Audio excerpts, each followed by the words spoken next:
Bismillahirrahmanirrahim. Assalamualaikum warahmatullahi wabarakatuh. Alhamdulillahirrabbilalamin. Allahumma sholli ala Muhammad wa ala ali Muhammad. Apa kabar teman-teman semuanya? Bertemu lagi dengan saya di channel Mahkota Hati. Ya, saya tetap berdoa ya kepada Allah Subhanahu wa taala. Buat teman-teman semuanya saya doain semoga hidupnya barokah, berlimpah, rezekinya mengalir deras tanpa batas. Yang lagi banyak hutang, insya Allah Allah lunaskan hutangnya. Yang punya banyak keinginan, punya banyak hajat A, B, C, D sampai Z, saya doain semoga diwujudkan oleh Allah Subhanahu wa taala. Yang penting yakin, berdoa sama Allah yang sungguh-sungguh, ibadah yang sungguh-sungguh, nggak putus asa, dan sabar serta istiqomah. Itu kuncinya. Kalau hajat kita, masalah kita ingin diselesaikan sama Allah, hajat ingin cepat terkabul, banyakin doa, yakin. Ingat, jangan pikirkan kapan doa kita terkabul, jangan pikirkan dari mana jalannya, jangan pikirkan kapan terkabulnya, dari mana, jangan. Itu bukan tugas kita. Itu haknya Allah, itu wilayahnya Allah. Tugas kita hanya meyakini saja bahwa Allah itu maha mengabulkan doa. Allah sudah bilang, siapa yang meminta kepadaku, pasti kukabulkan. Siapa yang minta ampun kepadaku, pasti aku ampunkan. Kalau Allah sudah katakan begitu, tugas kita meyakininya saja. Paham ya? Jangan lupa bersyukur. Tetap selalu saya ingatkan, jangan lupa bersyukur. Itu kuncinya.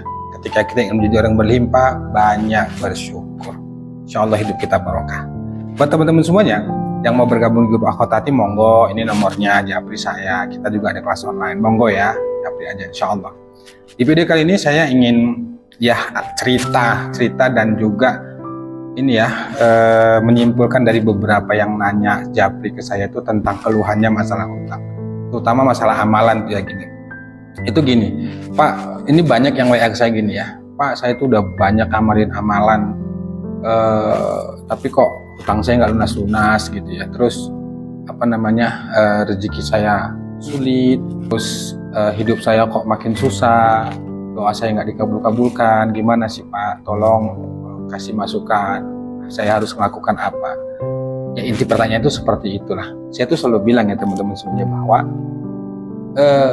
kalau kita sudah mentok, sudah nggak bisa berbuat apa-apa, dan kita sudah merasa down, sudah merasa terpuruk gitu ya bahasa saya, atau bahasa lagi di bawah terpuruk, apa sih namanya itu? Ya pokoknya itulah, kita sedang berada di fase down. Kalau sudah sampai seperti itu, saya katakan stop. Jangan paksakan pikiran ente, nggak bakal mampu.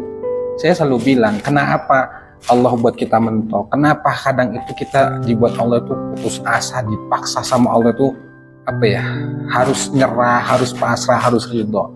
Padahal kita sudah berusaha, usaha sana, ikhtiar sana sini, nggak ketemu jalannya. Itu membuktikan bahwa kita ini lemah, bro.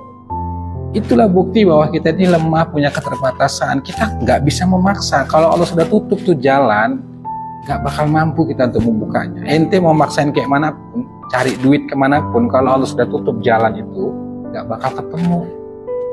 Terus caranya gimana Pak? Besok harus bayar utang, uangnya harus ada, kalau nggak rumah saya disita. Saya sudah bilang, kalau kita sudah berusaha semaksimal mungkin, dan kita sudah merasa berbuat sesuatu yang menurut kita sudah maksimal, dan kita nggak ketemukan solusinya, itu stop, langsung segera balik ke Allah.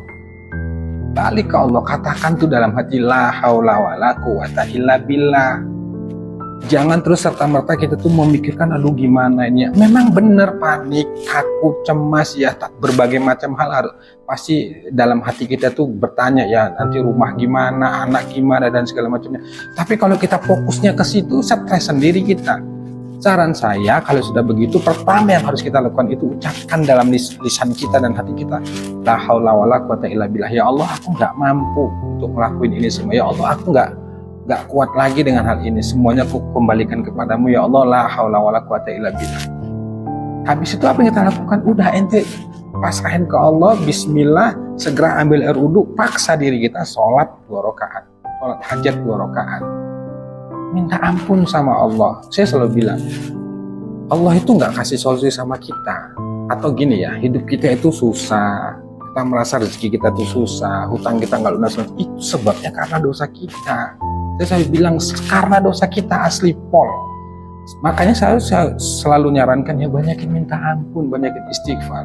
Kalau untuk amalan, Mau amalan apapun kita amalkan monggo lah. Pastinya saya yakin teman-teman tuh sedang riyadhah sholawat, tahajud dan segala macamnya sudah dikerjakan, tapi kok merasa belum ada perubahan. Sebenarnya bukan belum ada perubahan, tapi mungkin kita ini harus lihat ke dalam diri kita. Solusi itu ya menurut saya bukan di luar, di dalam diri kita. Tanya diri kita, kenapa Allah belum bukakan jalan? Kenapa Allah masih membuat hidup kita ini susah gitu, bahasanya rezeki masih susah, padahal kita sudah berusaha amalin istighfar, sholawat. Cek introspeksi, bukan amalan yang salah. Bisa jadi hati kita yang benar-benar belum ikhlas mengamalkan itu semua. Kita berniat ngamalin istighfar, ngamalin sholawat itu supaya hutang kita lunas, untuk hajat kita cepat terkabul dan bla bla bla sekalian. Monggo, silakan. Kalau hajatnya begitu silakan, tapi diperhalus lagi bahasa saya. Berniatlah dalam mengamalkan sesuatu itu. Ikhlas lillahi ta'ala untuk mendekatkan diri sama Allah. Sederhananya gini, niatnya sholat hajat, doanya minta lunas hutang. Niatnya beristighfar, doanya minta ampun sama Allah. Niatnya ngamalin sholawat, ya doanya doanya minta hutang lunas. Monggo. Jadi kalau tujuan kita mengamalkan sholawat Allahumma sholli ala Muhammad wa ali Muhammad supaya hutang kita lunas, kemudian kita mikirkan dari caranya bagaimana, menunggu keajaiban, ente stres sendiri. Ibadah itu diamalkan saja, dikerjakan saja, istiqomahkan saja, rutinkan saja. Seperti yang saya bilang di awal tadi, tugas kita meyakini, bukan tugas kita memikirkan bagaimana caranya. Terus kalau sudah mentok gimana? Ya balikkan ke Allah,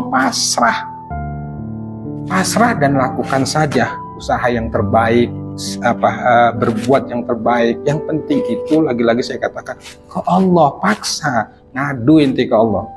Bangun tuh sholat tahajud, nangis sejadi-jadinya.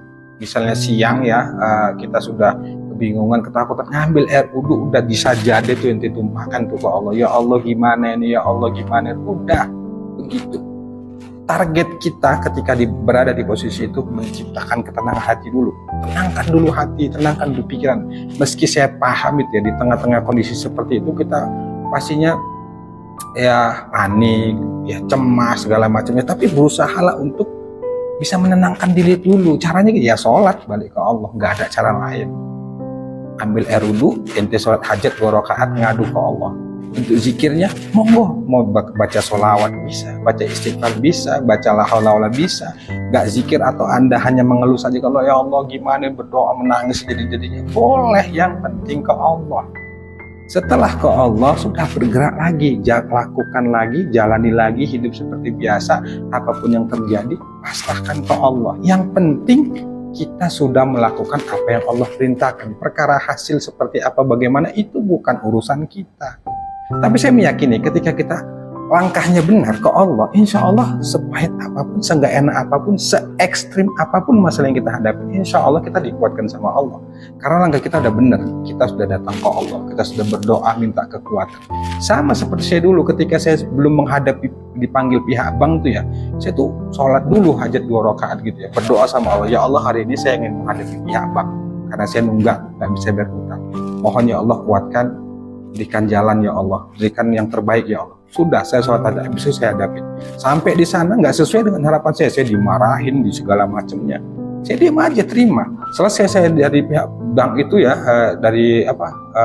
bank itu, saya balik ke rumah, pulang, paksakan diri sholat hajat lagi 2 rakaat, nangis lagi ke Allah, ngelapor ya Allah gimana, ini dikasih waktu seminggu ya Allah. Gitu, bukan saya kowar-kowar harus ke grup. Tolong ya teman-teman doain saya hari ini, nggak begitu caranya teman-teman semuanya. Bagusan tuh ke Allah, simpan masalah itu ke Allah, aduhkan ke Allah, semuanya ke Allah, insya Allah kuat ente. Jadi kalau fokusan kita memikirkan solusi ente stres sendiri, percaya deh. Maka berniatlah beribadah, mengamalkan salah satu amalan itu. Ibadah itu niatkan untuk memperbaiki diri, minta ampun sama Allah. Jadi ketika kita benar-benar tulus mengerjakan ibadah itu karena Allah, insya Allah Allah akan bukakan jalan itu. Percaya teman-teman semuanya. Saya nyampaikan begini karena sesuai pengalaman saya dulu ya. Saya berbagai cara saya lakukan. Ikhtiar sana sini, cari bisnis segala macam. Padahal semuanya sudah terpuruk, sudah mentok. Saya paksain lakukan ini itu, hasilnya nol. Tapi gitu ketika saya balik ke Allah, Allah dulu, Allah lagi, Allah terus. Alhamdulillah tuh awalnya muter-muter dulu gitu ya. Ya gimana ya, hati tenang, nanti tiba-tiba nggak tenang lagi, kadang tenang nggak tenang lagi, ketakutan dan segala macam. Tapi alhamdulillah dikuatkan sama Allah. Jadi gitu teman-teman semua. Jadi kalau fokusannya itu serta merta harus solusi stres sendiri, percaya omongan saya. Jadi itu teman-teman semuanya, yang penting itu Allah dulu. Insya Allah kita akan selamat, insya Allah akan dikuatkan sama Allah. Allah alam bisawab. Wassalamualaikum warahmatullahi wabarakatuh.